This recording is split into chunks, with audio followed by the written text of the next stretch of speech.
El desenvolupament professional té molt a veure amb la Comissió d'Igualtat. La Comissió d'Igualtat a l'organització va sortir perquè la direcció va voler impulsar la Comissió d'Igualtat i a partir d'aquí, ara portem un any i escacs mesos, van sorgir tota una mesures a posar en marxa de conciliació. Ja teníem algunes, però es va decidir posar una d'altres mesures en marxa. Ara us presentaré les mesures que vam tenir el 2015. Nosaltres sempre diem que les mesures es revisen sempre anualment. Si la mesura va bé, la continuarem mantenint. Si la mesura va malament o perquè sigui la nostra situació ha canviat, sempre tenint el criteri que hem de donar serveis amb qualitat. Això és el nostre ha d'anar a la sang, no? O sigui, no podem fer mesures que vagin en contra de la nostra qualitat en els serveis.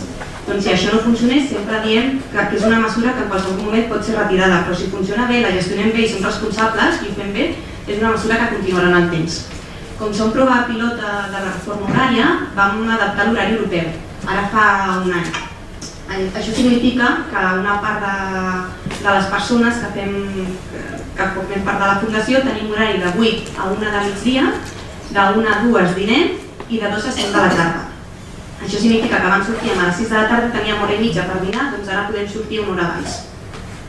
També tenim els dies d'assumptes propis que els podem utilitzar en hores d'assumptes propis. Jo, per exemple, demà haig d'anar al metge i m'he agafat una hora d'assumptes propis. Si només necessito una hora, doncs m'agafo només una hora. Això significa que puc utilitzar més temps d'assumptes propis que no gastar-ho tot si només haig de fer una gestió. Si la persona vol tot el dia perquè marxa, perquè pel motiu que sigui, també el pot demanar. Després tenim una borsa d'hores per infants a càrrec. Aquesta borsa d'hores són per persones que no tenen reducció de jornada per fill a càrrec, perquè entenem que són persones que en un moment determinat necessiten fer una tutoria al col·le o s'han de quedar amb el fill per X motius o pel que sigui, doncs poden aprofitar aquesta borsa d'hores. Són hores no recuperables. També ens hem organitzat l'horari per tenir sempre una tarda lliure, o en el cas de les persones que són de punts que treballen de tarda, que tinguin un matí lliure. Això significa que durant 4 dies fem tota la jornada completa i els divendres normalment és quan fem jornada intensiva. Després, a punts, com us deia, funciona més com una botiga, llavors té un horari més comercial, però sempre ens hem posat com a objectiu començar a les 8:30 i tancar a les 7:30 de la tarda. Estem tancant molt més aviat que altres botigues amb la intenció de tenir aquest temps personal perquè la gent pugui gestionar el que vulgui i arribar a casa a sopar amb la família o el que sigui. Com vam veure que a punts era difícil que adoptés l'horari europeu que estem fent nosaltres, de sortir a les 5 de la tarda, vam voler que tinguessin flexibilitat horària. Aquesta és una flexibilitat que ha sigut durant el 2015, però que ara realment no la tenim i us explicaré ara per què. Va ser una flexibilitat que havies d'avisar amb temps, era una mitja flexibilitat perquè si jo demà entrava tard perquè fos, jo ho hagués hagut d'avisar dies abans. Després tenim també altres mesures que no formen part de la gestió del temps, però que creiem que ajuden a aquest desenvolupament personal i professional i que també formen part d'això que dèiem del salari emocional, que seria l'ajuda bressol i escolar. Fins ara només teníem ajuda escolar, que és una ajuda econòmica, i vam dir quin sentit té que donem ajuda pels nens o les nenes que van al col·le, però no per aquells que han sigut pares i mares i que tornen a la vida professional i per això deixen els nens o les nenes a les escoles bressol. Doncs també vam fer una ajuda econòmica per això. I després tenim unes beques de formació, que són beques de formació de 1.000 euros que donem a les persones que es presenten i si la formació s'adequa al lloc de treball, doncs al final pot optar a aquesta beca. Us deia això de la flexibilitat perquè nosaltres, ara el 2016, el que hem fet és homogeneïtzar tots els horaris de l'organització amb els criteris de tenir una setmana de 38 hores, un màxim de 8 hores diàries, no fer més de 8 hores diàries, i un matí o una tarda lliure a la setmana. Això ho hem fet perquè volíem fer la flexibilitat horària, però no només d'aquelles persones que no estem fent atenció directa, que seria molt fàcil. Hi ha un grup de persones que no ens dediquem a atendre persones usuàries o no ens dediquem a atendre a les empreses o als clients del centre especial de treball. Llavors seria molt fàcil que aquestes persones de sobte podem fer flexibilitat d'entrada i de sortida.